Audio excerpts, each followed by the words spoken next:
코리아 디스카운트라고 우리가 이제 얘기 많이 하잖아요. 네. 디스카운트만 얘기해요. 코리아 버블이 있어요.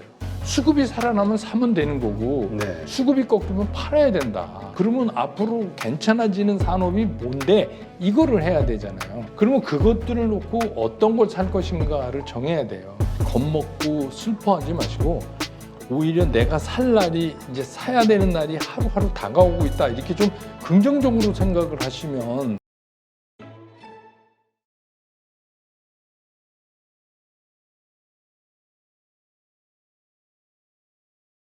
네, 오늘 모신 분은 백만개미 한세구 당주님이십니다. 안녕하세요. 안녕하십니까? 네. 자, 진짜 참 묘한데요. 네.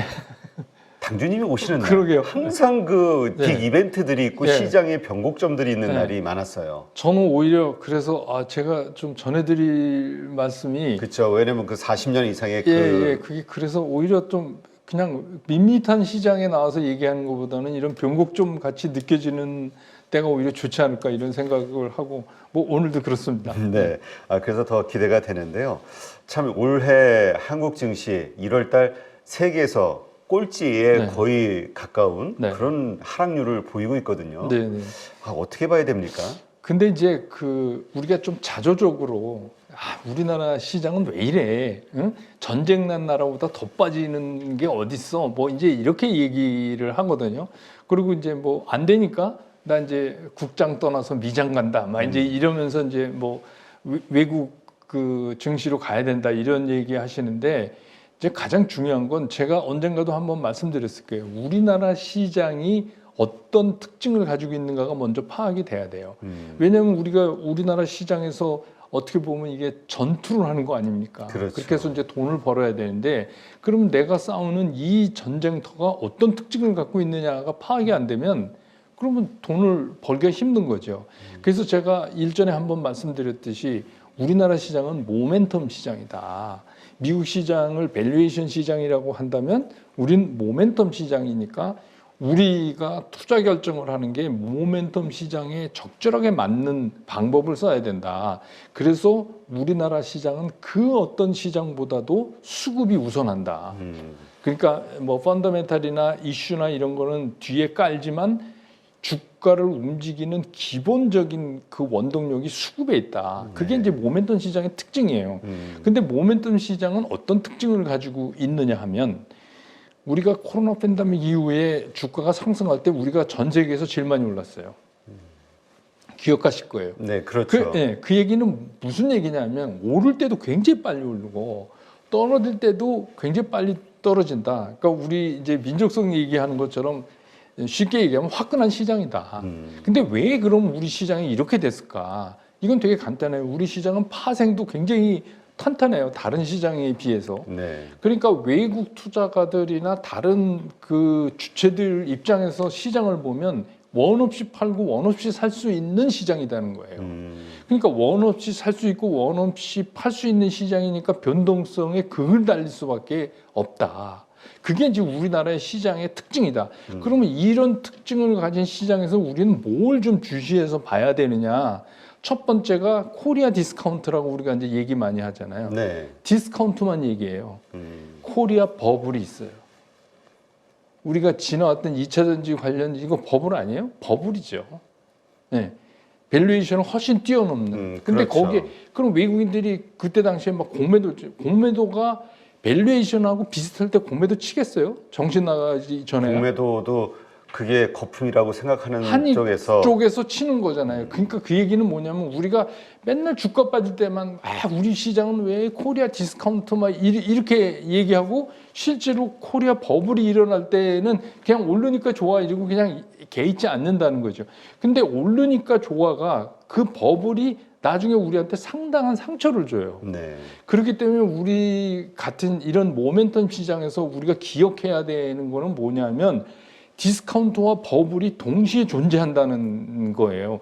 그러니까 그 존재하는 데서 내가 어떻게 운용을 해야 여기서 살아남느냐를 생각을 하고 투자를 해야 된다. 그래서 제가 늘 말씀드리는 게 그런 시장의 특징이 수급보다 더 강하게 나타나지 않는다는 거예요. 그러면 어떻게 보면 시장은 복잡하게 움직이는 것 같지만 심플하게 시장을 압축해 보면 수급이 살아나면 사면 되는 거고 네. 수급이 꺾이면 팔아야 된다. 그렇죠. 그래서 그 대표적인 게 뭐냐면 10일 이동 평균선의 슬로프다. 제가 이렇게 말씀을 계속 드리잖아요. 10일 2평이라는 게 2주 아닙니까? 네. 그게 우상향하면 이거는 수급이 살아나고 있는 거고 이게 우하향하면 이제 수급이 꺾인다. 그럼 요즘 얘기되고 있는 저 PBR 이것도 이미 지난주에 그 수급선에서 흔들림이 딱 있어서 그것만 매일 체크하면 그 주식 사셨어야 돼요. 저는 이제 제 그 유튜브에서 계속 말씀을 드렸지만 그러고 있다가 지금 그러니까 이런 데는 합리적 의심이 가능한 거죠. 그때 기관이 특히 연기금이 지난주 수요일 목요일에 많이 샀어요. 네. 뭐 예를 들면 이제 삼성물산 많이 샀단 말이에요. 그때는 일반인들이 잘 몰랐어요. 그렇죠. 예, 저 PBR 얘기가 나올지 어떨지 몰랐는데 아무튼 샀어요. 여러분 한번 다시 돌려서 보세요. 그럼 샀단 말이에요. 근데 그렇게 샀어도 숨길 수 없는 게 있다고 제가 얘기했잖아요. 외국인 사건, 기관인 사건, 어떤 무슨 작전 세력이 사건 숨길 수 없는 게 10일 2평이 흔들린다는 거예요. 그러면 움직여요. 네. 그러면 적어도 내가 주식 투자를 하려면 중요 기업들에서 10일 2평에 아주 현저한 움직임이 있는가 없는가만 매일 체크해도 우린 그걸 찾아낼 수가 있다.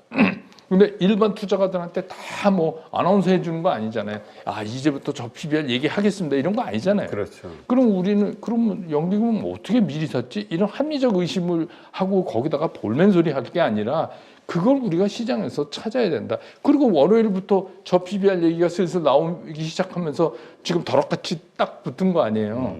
근데 이것도 너무 나가면 제가 말씀드리는 것대로 코리아 버블이에요.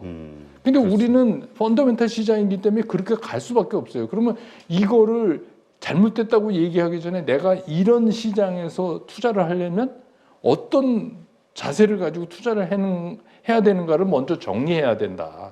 그러니까 결국 우리 한국 시장의 이러한 특징을 이해하고 이걸 그럼요. 그냥 활용해야지 네. 여기에서 나 혼자 거슬리는 네. 생각이나 행동을 하면은 네. 어려운 거다. 그러니까 뭐 어떤 분은 저한테 이제 뭐 그런 질문 하시는 분도 있어요. 아, 미국 시장 가면 미국 시장 어떻게 보지? 그래서 저는 그냥 이렇게 하면 미국 시장 저 잘 모릅니다.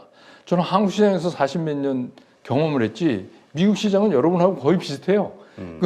뭐 전해오는 뉴스만 들고 그 뒤에 배경이 될 만한 그런 사연들을 저는 모르기 때문에 그렇습니다. 이렇게 이제 얘기를 하죠. 근데 우리가 예를 들어서 미국 시장, 일본 시장 가는 게 나쁜 건 아니지만 글로 진입을 하려면 한국 시장과 똑같이 그 시장도 분석이 돼야 돼요. 그렇죠. 이 시장은 한국 시장과 무엇이 다르고 어떻게 다르냐가 정리되지 않으면 그럼 뭐 맨날 똑같은 거죠. 아, 네, 맞는 말씀입니다. 자, 그래서 이제 미국 증시가 막 오를 때도 빠지던 한국 증시, 이제 미국 증시가 조정을 받게 되면 그때는 어떻게 되지? 이거 걱정이 생기는 거예요. 이제 우리가 두 가지 측면으로 볼 수 있잖아요. 우리는 1월 달에 계속해서 코스피 기준으로 해서 5% 이상, 코스닥은 7% 이상 이렇게 빠졌어요. 1월 달이. 근데 이제 미국은 계속 상승했잖아요. 어제 이제 파월 의장이 얘기하는 바람에 좀 흔들려서 깊게 빠졌다고 해도 1월 달 다 상승한 거란 말입니다. 네. 근데 이제 미국 시장도 가만히 보면 이런 거예요. 이슈가 없어졌어요. 그 실적 시즌에 우리가 전체적인 미국 시장을 끌고 가는 게 흔히 얘기하는 그 매그니피센트라고 세븐이라고 하는 대형 기술주들이었잖아요. 걔네들 발표 다 했어요. 그리고 반영되고 그러니까 이제 없어요. 그거 할 게. 그러니까 네. 이제는 딱 기다릴 게 파월 200개 없는 상황이 딱 된 거예요.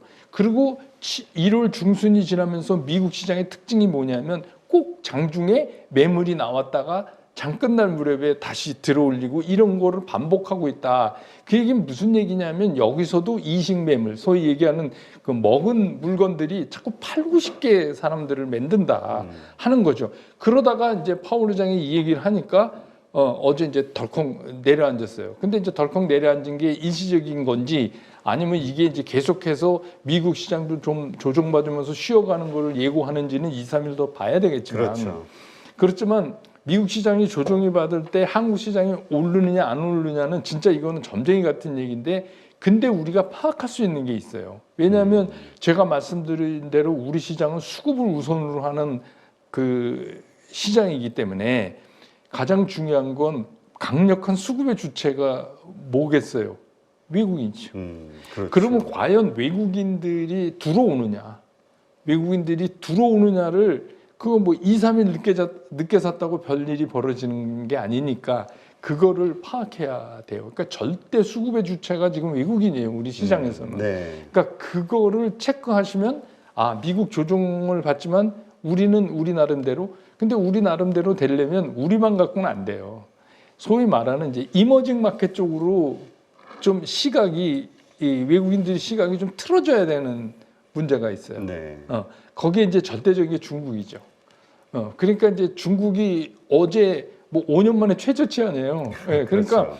중국이 뭔가를 우리한테 시그널을 보여주지 않으면 그러면 단기간에 이렇게 반등 정도로 끝날 가능성도 있다. 그래서 중국이 살아나야 우리도 좀 그 이머징 마켓의 그 투자 쪽으로 이렇게 턴하는 그 혜택을 좀 볼 수 있지 않을까 이렇게 봐서 중국도 뭐 계속 좀 체크해서 보셔야죠. 중국 시장도. 네. 네. 자, 그렇다면 지금 그러니까 코스피는 말씀대로 최근 며칠 그 정부의 밸류업 이런 어떤 이야기들이 나오면서 지주사 혹은 낮은 PBR 주식들이 막 오르면서 뭐 보니까 수급도 다 그쪽으로 쏠리는 것 같고요. 그래서 그쪽은 괜찮은데 문제는 이제 코스닥 거를 팔아가지고 그쪽으로 가는 기관과 외국인들 때문에 이제 개인들도 그걸 따라가야 되나? 코스닥은 계속 이렇게 무너질 수밖에 없나? 이 고민들에 빠질 수밖에 없는 거죠. 코스닥 주식 들고 있다면 팔아야 되나? 근데 이제 코스닥 주식도 어떤 종목이냐에 따라서 다르죠. 이제 코스닥 주식 중에서도 여러분이 잘 보시면 그 10일 이평선의 우상향이 지속되고 있는 것들이 있어요. 이런 거는 뭐 서둘러서 파실 필요는 없을 것 같아요. 근데 다만 이제 그 역배열상에 있다.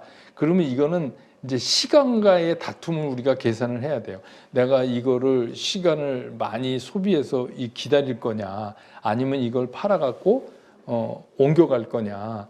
그렇게 생각하는데 그래서 이제 제가 항상 현금은 조금 있어야 된다 이런 말씀을 드리는데 PBR도 마찬가지예요. PBR 주식도 조금 전에도 말씀드렸지만 그 PBR 주식도 이제 이번 달에 뭔가 대책이 밸류업하는 대책이 나온다 하는 거 아닙니까? 그렇죠. 근데 이제 PBR이 예를 들어서 근데 저는 이런 거예요. 우리나라 전체의 PBR로 보면 PBR이 뭐 0.9다, 뭐 0.89다, 뭐 이렇게 이제 얘기를 하지만 또 오르는 주식들 보면 굉장하거든요. PER도 퍼도 그렇고 엄청나게 높단 말이에요. 네. 그러면 이거는 이제 왜 지금 이런 얘기가 나왔냐? 그러니까 뭐 예를 들어서 개인 투자가들은 주가가 올라야 좋은 건데 오너들이 오르는 거 싫어한다. 왜냐하면 상속세 많이 내니까. 그래서 상속세를 없애야 된다. 이건 좀 아닌 것 같아요. 제 생각에. 네. 상속세는 물론 과한 부분을 맞게 줄여야 되지만 문제는 이런 겁니다. 만약에 저 PBR 주식이 비상장이 된다면 그 오너는 상속세를 자산평가대로 내야 되니까 지금 0.8이면 1만큼 내야 되잖아요. 그렇죠. 그러니까 그게 굉장히 무서운 거라면 차라리 너 여기 아무 짓도 안 하고 난짝 엎드려서 그러고 있지 말고 그러면 새로운 사업을 하든지 소액 주주들한테 위하게 예를 들어서 매수해서 자산을 매수해서 소각하든지 이런 거 안 하면 너 나가서 세게 세금 내 이렇게 얘기가 되려고 지금 이제 이거를 하는 것 같고 그렇게 돼야 돼요. 근데 이제 문제는 뭐냐면 너무 화끈하게 달아버렸어요. 너무 빠른 시간에. 그러면 이것도 제가 조금 전에 말씀드린 코리아 버블 아니냐. 그러니까 이런 버블은 조심해야 된다. 다만 이 버블을 그럼 난 지금 어떻게 용케 이번에 샀는데 저 PBR 그럼 어떻게 뭐 이런 분들은 전 이런 거예요. 미리 겁먹지 마시고 그냥 끝까지 즐겨라. 즐기되 그럼 언제 내리냐? 11이 평이 꺾이면 내려야죠.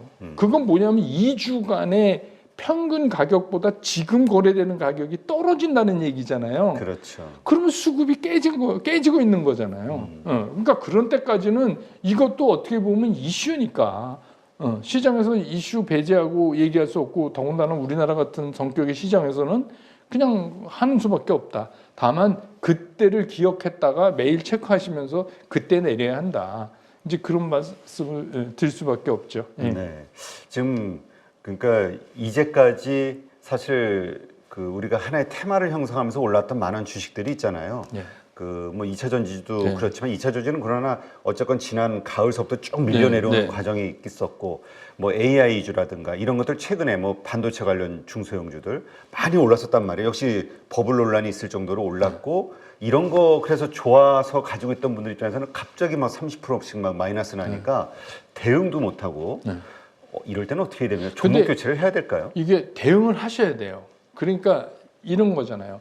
항상 이 주식을 팔 것인가 말 것인가를 결정할 때 항상 그 일반 투자가들이 첫 번째 생각하는 게 뭐냐면 저는 매수가가 얼마입니다. 이렇게 꼭 얘기를 하세요. 근데 여기서 매수가는 진짜 아무런 의미가 없어요.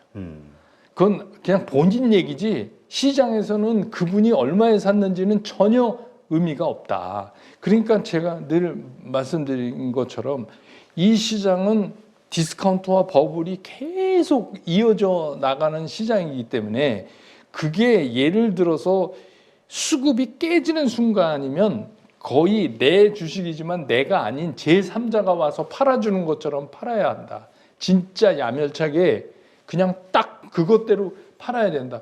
그렇게 됐으면 이렇게 많이 깨지지가 않잖아요. 그러니까 그때 거기에 자꾸 감정을 해서 그치. 이 주식이 얼마나 좋고 앞으로 얼마나 잘 나갈 건데 그리고 내일이면 반등에 성공할 거야. 뭐 그런 거 그런 것 때문에 이거를 못 하시는데 제 생각에 매매할 때는 그래서 그냥 느낌으로 매매를 하지 마시고 우리 시장 전체에 대한 어떤 자기만의 기준점을 딱 정하셔갖고 그 기준에 벗어나서 이제는 매도해야 된다 이러면 그때부터는 매수가가 필요 없어요. 매수가를 생각하실 필요가 없어요. 그냥 딴 사람이 와서 팔아주는 것처럼 원칙대로 딱 그냥 하셔야 돼요. 네. 그러니까 그거 연습을 많이 하셔서 그게 잘 되는 분은 아마 우리 대표님께서도 여기 뭐 슈퍼게임 유명한 분들 많이 오시니까 많이 들으셨을 네. 거 아니에요. 저도 이제 그분들 많이 접하면서 그 사람들이 잘하는 이유는 뭐냐면 자기가 정한 원칙이 어떠한 경우에도 지켜요. 어떠한 경우에도. 그러니까 그게 굉장히 중요하다. 그렇게 생각이 들어요. 맞아요. 그 단순한데 그 원칙을 지킨다라는 게 참 어렵고 원칙이 없는 분들이 아마 대다수일 거예요. 네, 대신 느낌으로 하죠. 느낌으로. 좋을 것 같은데, 네. 나쁠 것 같은데. 네. 알겠습니다. 자, 그렇다면 지금 그 정부에서 나온 그 밸류업, 이 저 PBR주에 대한 대책, 이게 또 하나의 시장을 왜곡하는 거 아니냐, 뭐 이런 의견도 있지만 또 어쨌건 증시에 도움이 되는 거 아니냐, 뭐 이런 얘기도 있고 이게 어떤 영향을 미치게 뭐 될까요? 궁극적으로 그 저 PBR 주식들에 대한 그 손은 좀 돼야 돼요. 제가 보기에도 그게 왜 저 PBR이냐, 왜 자산 가치보다 그 시가총액이 적냐 이런 얘기잖아요. 그렇죠. 그 얘기는 뭐냐면 이 회사가 도대체 매력이 없다는 거예요. 그렇죠. 사람들이 보기 이 회사는 뭐 하는 회사야? 돈은 많은 것 같은데 이런 거잖아요. 그러면 그 많은 돈을 가지고 주식시장에 싹 숨어서 이렇게 있는 뭐 전체가 그렇다는 건 아니지만 일부 오너의 입장에서는 그러면 그 소액 주주들 입장에서는 뭔가 주주 친화적으로 배당도 많이 하고 또 뭐 현금 많으면 좀 소각도 사서 소각도 하고 이렇게 해야지 되는 거 아니냐. 그러니까 그렇게 하는 과정에서 밸류업이 되는 거 아니에요. 그러니까 제가 아까 말씀드린 대로 그거 안 하려면 그냥 상장하지 말고 나가라. 나가서 나중에 뭐 상속할 때 생돈 내던지 자산 가치대로 내던지 아니면 여기서 주주 친화적으로 해서 주가 올려서 주가가 올라가면 오너 입장에서도 받을 수 있는 혜택이 또 많잖아요. 그렇죠. 네. 그러니까 그렇게 하든지 이걸 택해야 된다 하는 거예요. 근데 이거는 뭐 우리만 한 게 아니고 뭐 일본도 했고 이러니까 이거는 가야 되는 방향은 저는 맞다고 생각하는데 앞에서 말씀드린 것처럼 워낙 우리 시장이 모멘텀 시장이니까 그런데다가 지금 다른 이슈도 없는 판에 이게 딱 나오니까 이제 갑자기 저 PBR하고 지주사 쪽으로 매기가 확 오르잖아요. 그러니까 이것도 이제부터는 약간 버블권에 들어간다고 보면 그럼 이것도 이제 후유증은 있죠. 네. 그렇지만 이제 긴 흐름으로 봤을 때는 우리 시장이 가야 될 건 맞다. 그런 생각이에요. 네, 알겠습니다. 그렇다면 지금 시점에서 현금이 있으신 분들 지금 이렇게 올라가고 있는 주식을 사야 될 것이냐 아니면은 지금 좋았는데 많이 빠진 주식들 이쪽을 좀 선택을 해야 될 것이냐. 좋았는데 많이 빠진 주식은 사는 거 아니에요.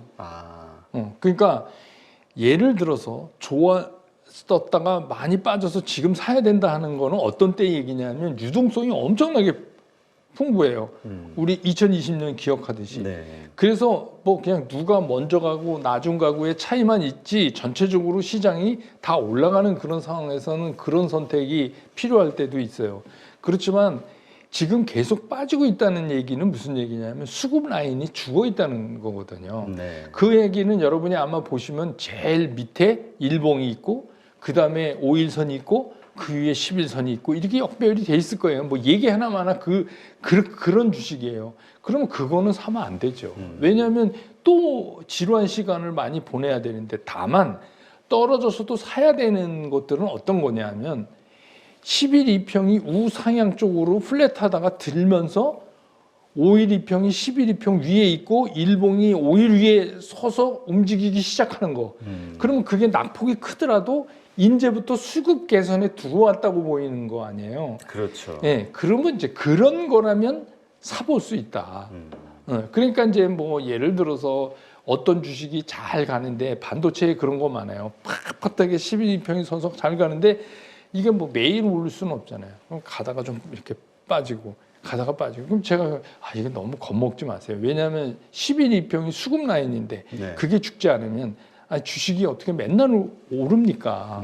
그러면 그때는 좀 그냥 기다렸다가 그 다음에 또 가고 그럽니다. 그러니까 이게 계속 반복. 다만 10일이 꺾이면 조심해야 된다. 이거는 전체적인 수급 라인이. 그래서 지금 우리 뭐 많잖아요. 반도체, AI, 뭐 AI가 확장되면서 로봇, 이제는 뭐 온 디바이스 AI, 뭐 없는 게 없잖아요. 그렇죠. 이제 그 확장성이 굉장히 크니까.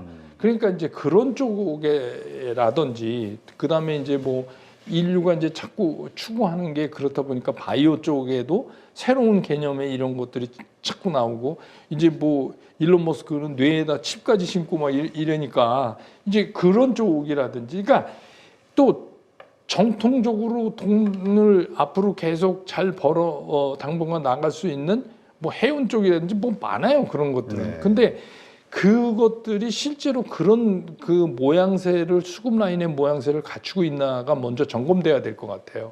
그래서 무조건 많이 빠졌다고 사는 거는 아닌 것 같고. 네. 네, 알겠습니다. 지금 이렇게 많이 변동성이 커져서 힘드신 분도 있고 또 즐거우신 분도 있을 텐데 뭐 주식시장이라는 게 어떤 종목을 들고 있느냐에 따라 희비가 엇갈리는 거니까 지금 말씀하신 당주님의 말씀 잘 참고하셔서 대응하시기 바랍니다.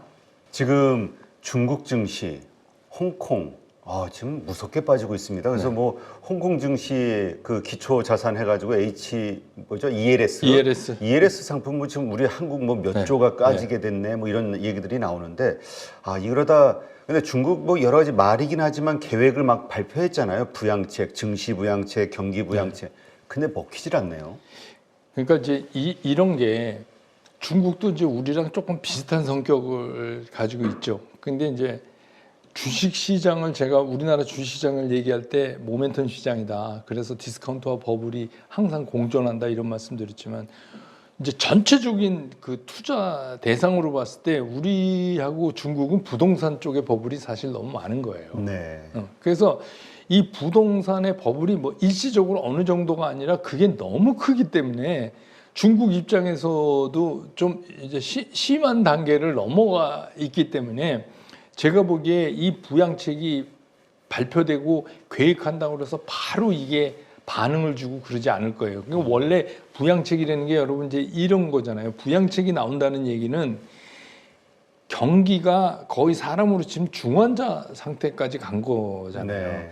근데 우리가 뭐 중환자한테 주사 한 대를 탁 놨더니 바로 침대에서 벌떡 일어나더라. 이거는 상상할 수가 없는 거죠. 그렇기 때문에 원래 증시 부양책도 그러고 경기 부양책도 그러지만 부양책은 초기엔 반응을 안 해요.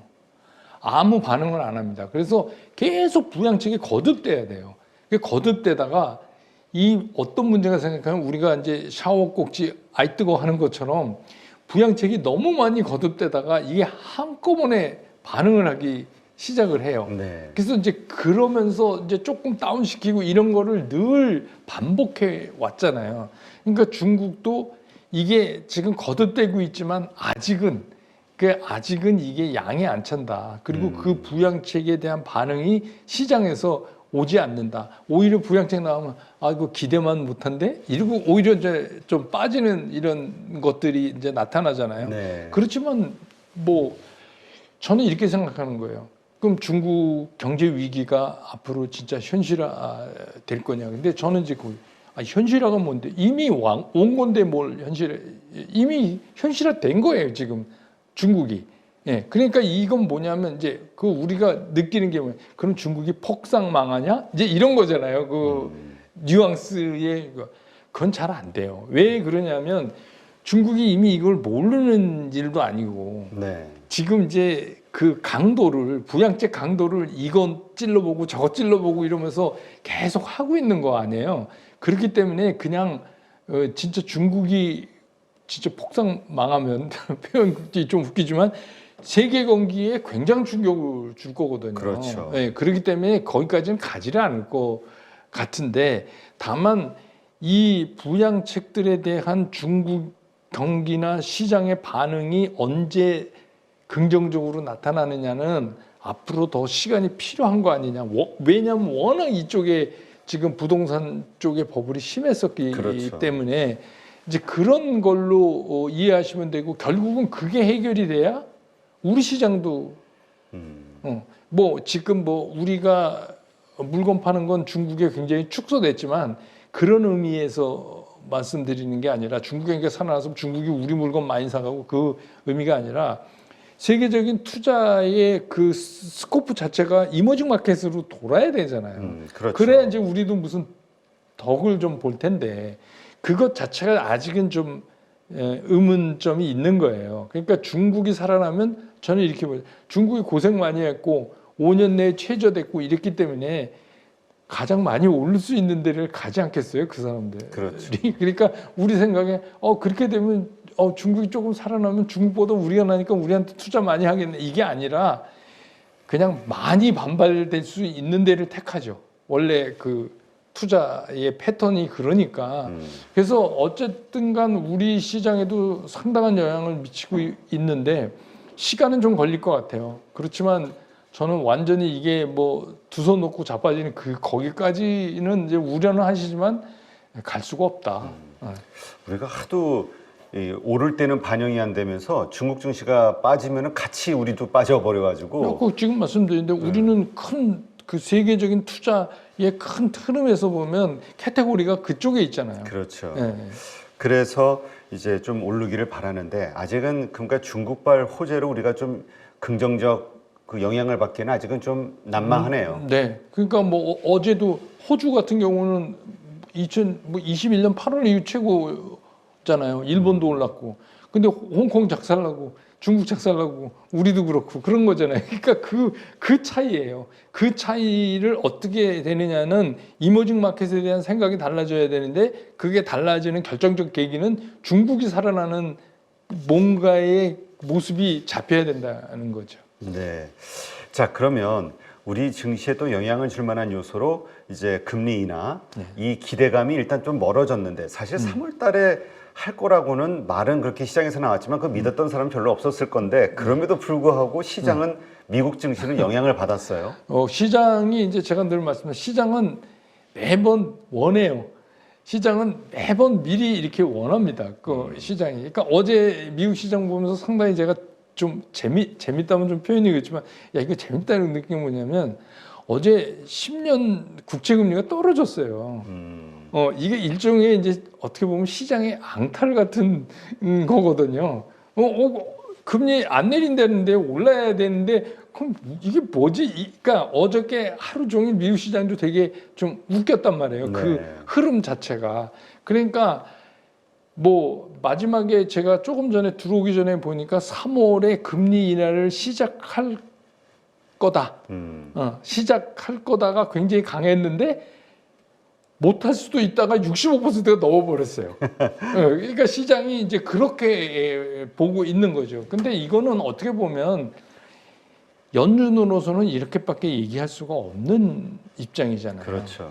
그런데다가 이제 어제 이제 뭐 그 고용 수치도 보면 고용 수치도 줄고 뭐 이랬으니까 지금 함부로 뭐 우리가 금리를 내려 올려 막 이렇게 할 수는 없는 거예요. 그러니까 어떻게 보면 어제 금리가 동결됐기 때문에 인터뷰에서 파월 의장이 그렇게 표현은 했지만 여태까지의 연준의 흐름을 보면 그냥 똑같은 거예요. 그러니까 쉽게 얘기하면 그냥 구체적 수치 보고할게 이런 얘기잖아요. 그렇죠. 그러면 그거에 여러분들이 착안을 하셔야 돼요. 이제부터 미국 시장은 그런 지표 때문에 흔들릴 거예요.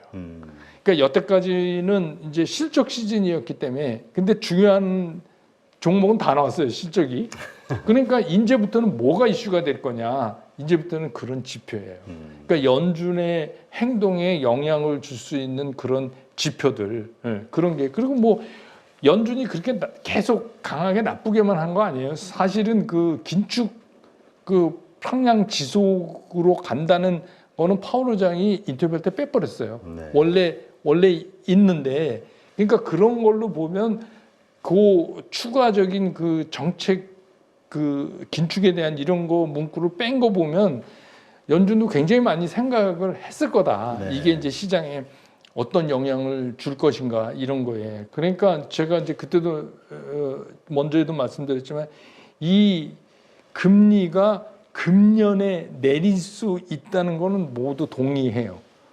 근데 언제부터 어떤 속도로 가느냐는 사실은 연준이 정하는 게 아니라 지표들이 정해주는 거거든요. 그렇죠. 예, 그러니까 이제는 그 지표들을 우리가 이제 미국 시장 볼 때 그 지표들을 자꾸 이제 체크를 해보셔야지 되는 이제 시장으로 또 넘어갔다.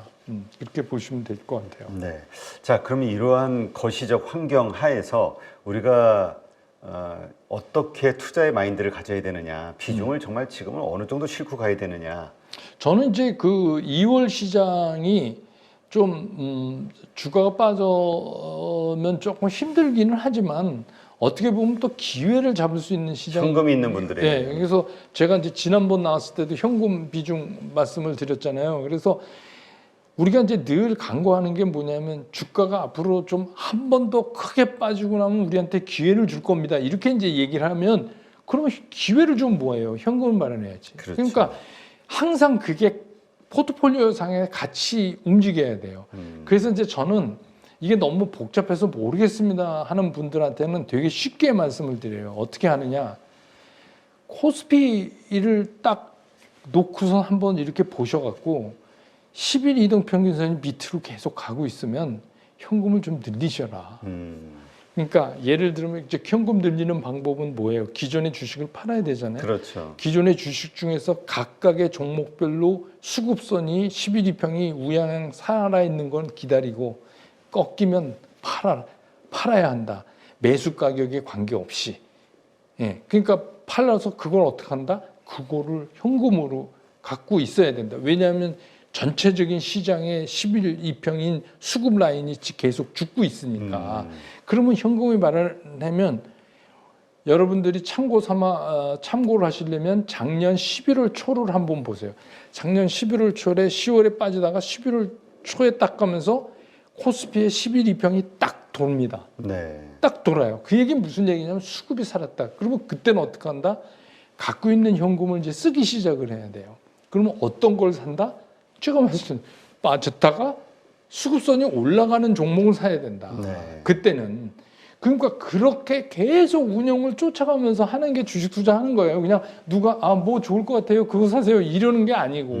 그러니까 이거를 좀 잘하시면 제 생각에 손해는 안 날 것 같아요. 그러니까 개인 투자가 손해 안 나는 게 중요하고 그다음에 남들보다 많이 버는 것보다 남만큼 이상 버는 게 중요한 거 아니에요. 네. 그러니까 그거를 하시려면 지금 제가 말씀드린 것처럼 우리나라 시장은 모멘텀 시장이기 때문에 그 어떤 것보다도 수급을 우선으로 봐야 한다. 네. 그다음에 그것만 보고선 할 수는 없으니까 그다음에 이제 뭐 펀더멘탈 이슈 이런 거는 참고 삼아 그거는 쉽게 얘기하면 이런 거잖아요. 우리가 매일 짐에 가서 아침에 운동하면 하루 했다고 뭐 갑자기 이 사람이 뭐 그런 건 아니잖아요. 근데 그걸 늘 하고 있는 거죠. 그런데 구체적으로 실제로 매매에 들어가서는 그 제가 지금 말씀드린 수급선을 꼭 지키셔야 된다 하는 거죠. 예. 지금 그렇다면 말씀하신 대로 어떤 그 지표를 보면서 대응을 해야지 뭐 어디 반도체 섹터 아니면 2차 전지 섹터 아니면 AI 섹터 이렇게 자기가 선정하고 들어가는 거는 좀 그러니까 이제 그런가요? 우리가 종목 선정을 할 때 이렇게 하잖아요. 전체적인 시장이 좋을 거냐 나쁠 거냐. 그렇죠. 네, 그거는 그 전체적인 그 이코노믹 어널리시스하고도 좀 관련이 있는 거예요. 그러니까 2월 달을 우리가 어떤 투자 관점으로 봐야 되나 이런 거죠. 그러니까 그 전체적인 흐름은 전체 시장의 수급선이 11선이 돌아서지 않는 한 나쁘다고 봐야 된다. 그러면 어떻게 해야 되냐? 그러면은 적극적으로 사는 게 아니라 괜찮을 것 같은 종목들을 놓고 계속 워칭을 하는 거예요. 워칭이 그냥 아무 생각 없이 바라보는 게 아니라 매일매일 체크를 해봐야죠. 그 수급 라인이 변화가 있는가 없는가. 그 다음에 펀더멘탈 분석은 뭘 하는 거냐면 그러면 앞으로 괜찮아지는 산업이 뭔데 이거를 해야 되잖아요. 그러면 괜찮아지는 산업들이 쭉 나오잖아요. 네. 그러면 뭐 여러분 요새 뭐 포털에 관련주 딱 치면 쫙 나오는데 그러면 그것들을 놓고 어떤 걸 살 것인가를 정해야 돼요. 그 어떤 걸 살 것인가를 정할 때 다시 각각 종목의 수급 라인을 또 체크해야 된다. 네. 그러니까 제가 예를 들어서 삼성물산 뭐 또 얘기 드리지만 이게 지난주에 제가 보니까 수요일 날 딱 수급 라인이 바뀌는 거예요. 그래서 사실 뭐 정부가 저 PBR 뭐 이런 대책 할 겁니다 하고 누가 저한테 전화해 주지 않았기 때문에 저도 몰랐어요. 근데 그 라인이 딱 바뀌니까 이거 이상하네 이런 생각을 갖게 되잖아요. 그렇죠. 이거 좀 사도 되는 거 아니야? 그리고 그걸 안 게 그 다음 주 그러니까 이번 주 월요일이었어요. 이제 공식적으로 얘기 나온 게. 근데 그 전에 목금, 수목금 다 연기금 샀잖아요. 네. 그러니까 제 얘기는 뭐냐면 그렇기 때문에 매일 그런 거를 체크해 간다. 그래서 산업에서 종목으로 압축하고 종목 중에서 그런 수급 라인이 좋아질 수 있는 거에 가까이 가 있는 것들이 뭔가. 그러니까 쉽게 얘기해서 수급 라인이 11일평이 쭉 내리다가 네. 갑자기 플랫해져요. 플랫해져. 우하향하다가 갑자기 플랫하게 옆으로 누워요. 이 얘기는 뭐냐 하면 반등을 위한 준비가 반등을 위한 준비하는 거 아니야? 이러다가 탁 들면 그게 이제 맞는다 이거죠. 그러니까 그렇게 하셔야 돼요. 그런 거는 거의 매일 하셔야 돼요. 그 얘기는 또 들고 있는 종목 가운데서 털어내야 그 흐름이 될 아래쪽으로 가려고 한다 했을 때는 예, 그러니까 매일 장 끝나면 갖고 계신 거, 그다음에 내가 살까 말까 하고 주시하고 있는 종목, 그래서 뭐 10개든 5개든 그거는 매일 그런 식으로 한번 체크해 보시는 게 그게 상당히 도움이 될 것 같아요. 네. 지금 아까도 잠깐 말씀 나눴지만 그 홍콩 증시 ELS 네. 이것이 낙인이 되고 이거 이제 파생이 끝나고 나면은 과거의 데이터를 보더라도 홍콩 증시는 확 올랐다. 네. 그래서 2월, 3월 여기가 또 홍콩 지수에 투자하는 가능성이 있죠. 네. 좋은 기회 아니냐 이런 의견들도 있어요. 전혀 없는 건 아니에요. 왜냐하면 그걸 계기로 해서 수급이 바뀔 수 있으니까.